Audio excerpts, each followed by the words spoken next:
것은 다시 믿어 backpacker 우리는 backpackers yeah we the backpacker 내가 묻은 신발이 바래져도 backpacker 우리는 backpackers 출발은 언제나 겁없이 시작부터 맨발 내 눈에 싹 다 basic 보다와의 step pipe 펴진 내 black tie project만 necktie 기본이 안 돼 있는 stupid I'm ready to fire right ambition is game.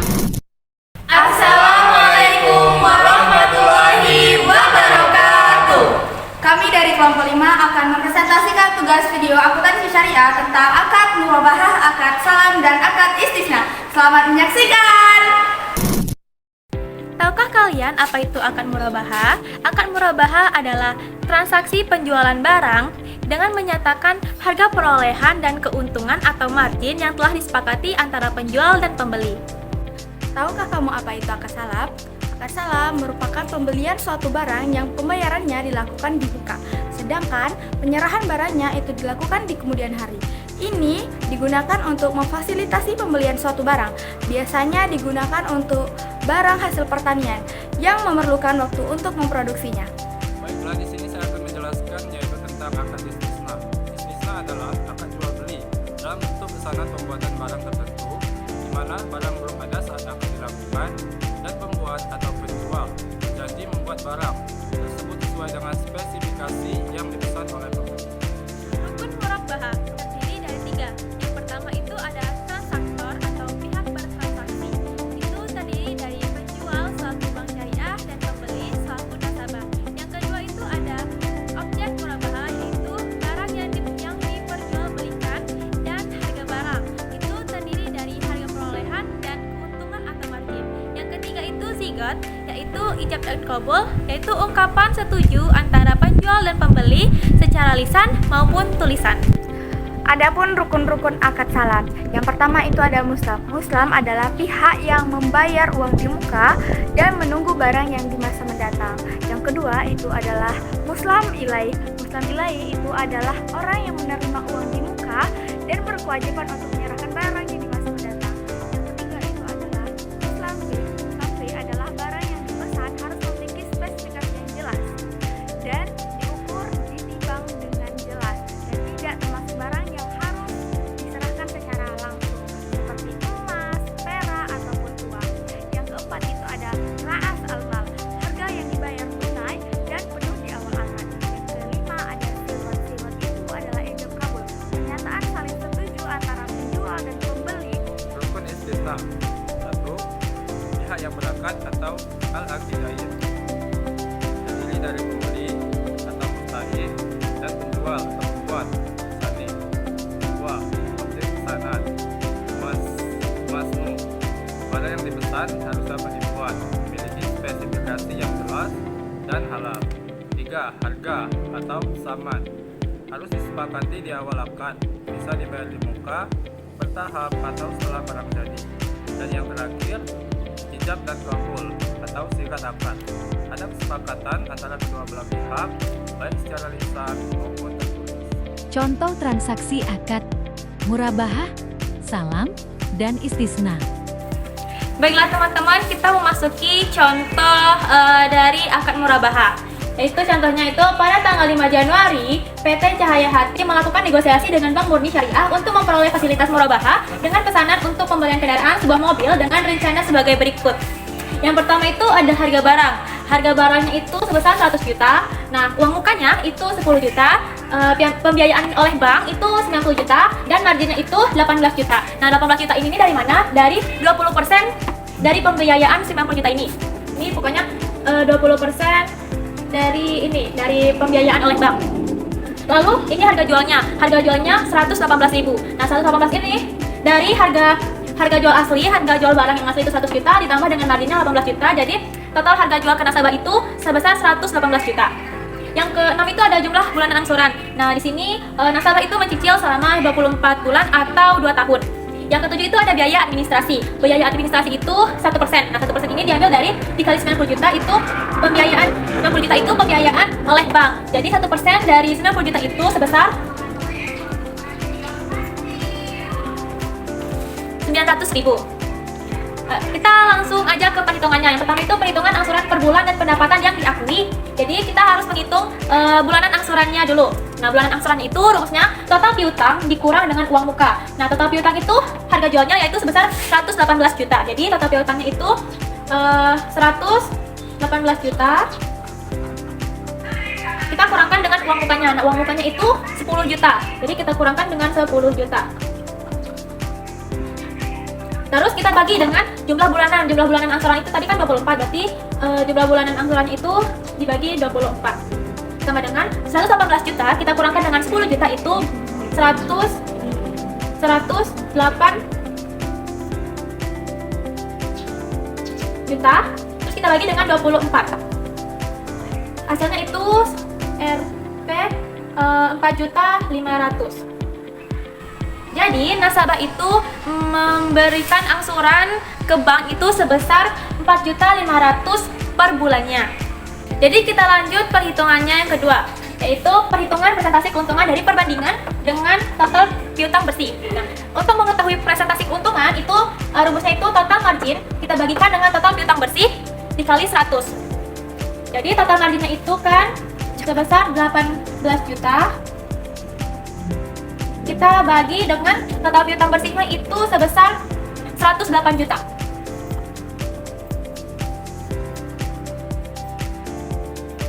Lalu kita kalikan 100%. Jadi hasilnya nanti itu sebesar 16,67% atau kita bulatkan menjadi 16,7% saja. Lalu perhitungan kedua yaitu kita menghitung margin per bulannya. Nah, untuk mengetahui margin per bulannya itu rumusnya itu presentasi keuntungan kita kali dengan angsuran per bulan. Nah, presentasi keuntungan tadi 16,7%, kita kalikan dengan angsuran per bulannya itu yang tadi 4.500.000. Jadi margin per bulannya itu sebesar 750.000. Lalu kita menghitung pokok per bulannya. Nah, untuk mengetahui pokok per bulannya itu berapa, kita masukkan rumus yaitu rumusnya itu angsuran per bulan dikurang dengan margin per bulan. Nah, angsuran per bulannya tadi itu 4.500.000. Kita kurangkan dengan margin per bulan. Nah, margin per bulannya kan sudah diketahui yaitu 750. Jadi, pokok per bulannya itu 4.500.000 kita kurangkan dengan 750 itu mendapatkan hasil 3.750.000. Baiklah, kita lanjuti dengan pencatatan jurnal, pencatatan transaksi atau jurnal. Yang pertama itu pencatatan dari pihak Bank Murni Syariah. Yang transaksi pertama itu tanggal 5 Januari 2025, bank membeli kendaraan yang dipesan nasabah agar menjadi barang milik bank sebelum dijual ke nasabah. Nah, barang ini berupa kendaraan yaitu mobil. Nah, harganya itu sebesar 100 juta. Jadi, persediaan aset itu kita taruh di debit. Debit, maksud saya, debit karena persediaan itu harta. Jadi, apabila harta itu bertambah, itu kita masukkan ke debit. Lalu, karena kita membeli kendaraan, kas kita berarti berkurang kan? Nah, apabila kas itu berkurang, itu di kredit. Lalu, transaksi kedua. Pada tanggal 5 Januari 2025, bank menjual kendaraan tersebut kepada nasabah dengan harga 118 juta. Nasabah membayar uang muka sebesar 10 juta dan sisanya diangsur sebesar 108 juta. Jadi, kita masukkan yaitu adanya piutang murabaha karena kita kan mengangsur, berarti bank itu memberi kredit atau angsuran kepada nasabah. Jadi, muncullah piutang. Piutangnya itu sebesar 108 juta. Lalu kasnya itu bertambah 10 juta. Nah, kenapa piutang murabaha itu di debit? Karena apabila piutang bertambah itu kita masukkan ke debit. Lalu kasnya 10 juta. 10 juta ini dari apa? Dari uang muka tadi yang 10 juta. Nah, kan 10 juta itu di debit karena kas kita bertambah. Nah, kas apabila bertambah itu di debit. Lalu pendapatan margin. Pendapatan marginnya itu sebesar 18 juta. Karena ini belum termasuk harta kita, maka kita masukkan ke kredit. Lalu persediaan murabaha. Nah, persediaan murabaha itu kan tadi berupa kendaraan, mobil kan. Nah, karena kita menjual, jadi persediaan kita berkurang. Jadi kita masukkan ke kredit sebesar 118 juta. Lalu transaksi ketiga yaitu tanggal 5, bank mengenakan biaya administrasi sebesar 1%. Nah, 1% itu kita jumlahkan atau kita kalikan dengan 90 juta tadi, yaitu pembiayaan oleh bank itu jadinya 1% dikali 90 juta itu menjadi 900.000. Nah, nama rekeningnya itu kas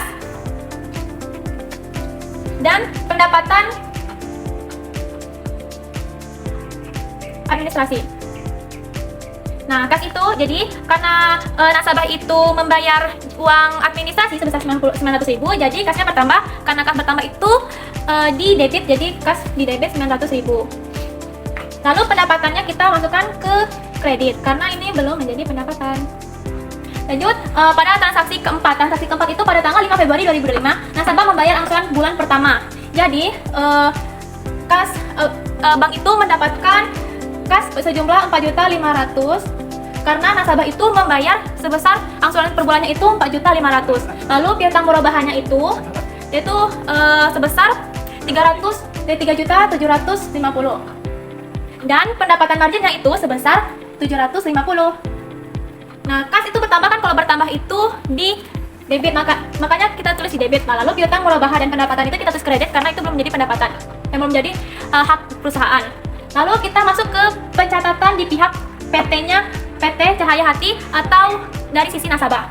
Pada tanggal 5 Januari, PT Cahaya Hati menerima kendaraan dan membayar uang muka. Jadi karena pihak Cahaya Hati ini sudah membayar, jadi dia sudah memiliki kendaraan berupa aset dan harta seharga 100 juta.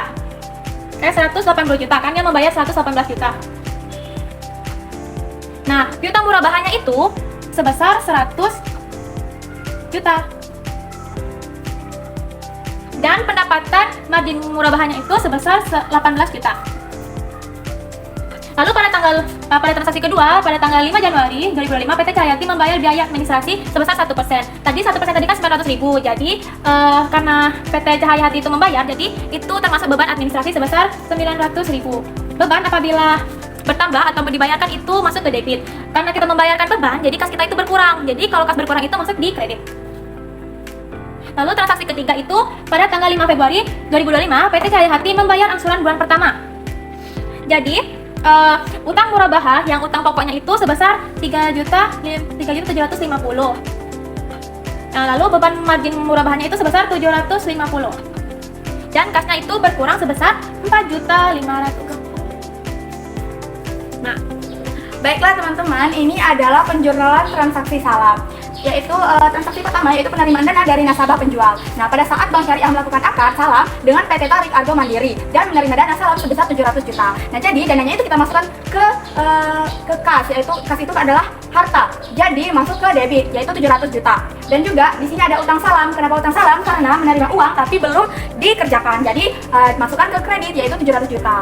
Kemudian ada transaksi kedua, yaitu ada penyerahan modal salam. Nah, pada saat tanggal 1 Juni, Bank Syariah itu menyerahkan modal berupa uang tunai sebesar 650 juta ke rekening KUD di bank. Maka jurnalnya seperti ini teman-teman. Piutang salam itu masuk ke debit 650 juta. Nah, kemudian di sini ada masuk ke kas salam, kasnya itu berkurang, jadi masuk ke kredit 650 juta. Nah, ini adalah jurnal saat penyerahan produk salam ke Bank Syariah. Nah, pada tanggal 1 bulan 9 2025 itu persediaan produk salam itu masuk ke debit karena termasuk golongan harta sebesar 325 juta. Kemudian piutang salam ini masuk ke kredit karena piutangnya itu sudah berkurang, sudah habis, jadi 325 juta. Nah, kenapa 325 juta? Ini kita buat dua transaksi teman-teman, sama juga 325 juta. Terus 25 juta. Ini dibuat transaksi, jadi kalau dijumlahkan totalnya adalah 650 juta. Baiklah, di sini saya akan menjelaskan contoh soal dari akad istisna. Itu PT Baroka Jaya, sebuah perusahaan manufaktur, menerima pesanan dari Bapak Ahmad untuk membuat 10 unit mesin pengelola kopi dengan spesifikasi khusus sesuai syariah. Harga per unit mesin adalah Rp 50 juta. Kesepakatan istisna ini diterima pada tanggal 2 November 2025. Berikut adalah rincian transaksi yang pertama. Pada tanggal 2 November 2025, itu ada penerimaan uang muka sebesar 20% dari total harga pesanan, yaitu 50 juta dikali 10 unit, yaitu 500 juta, dikali 20%, yaitu 100 juta. Ini kas bertambah, yaitu 100 juta. Dan juga uang muka istisna bertambah, yaitu kredit. Bertambah di kredit.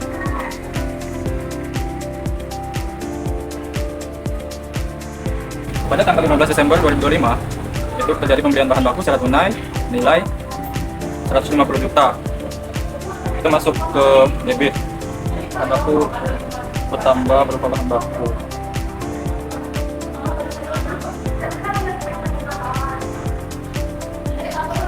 Dan kas berkurang, yaitu 150 juta juga. Pada tanggal 30 Januari 2026, bayaran upah tenaga kerja langsung sebesar 40 juta. Biaya upah tenaga kerja langsung bertambah, yaitu senilai 80 juta.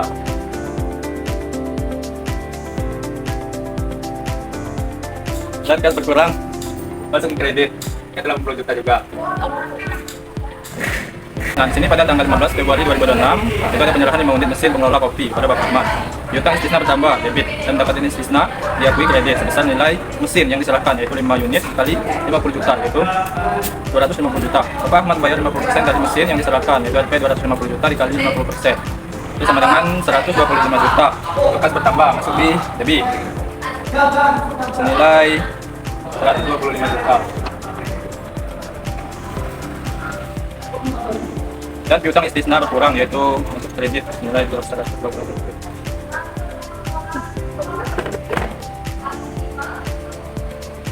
Terakhir pada tanggal 28 Februari 2026, yaitu terjadi penyerahan sisa 5 unit mesin pengelola kopi pada Bapak Ahmad.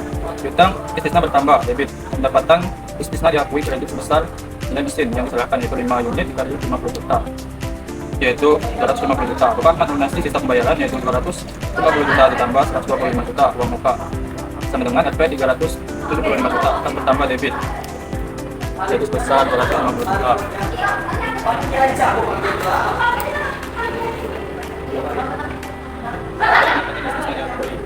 Sebesar 225 juta.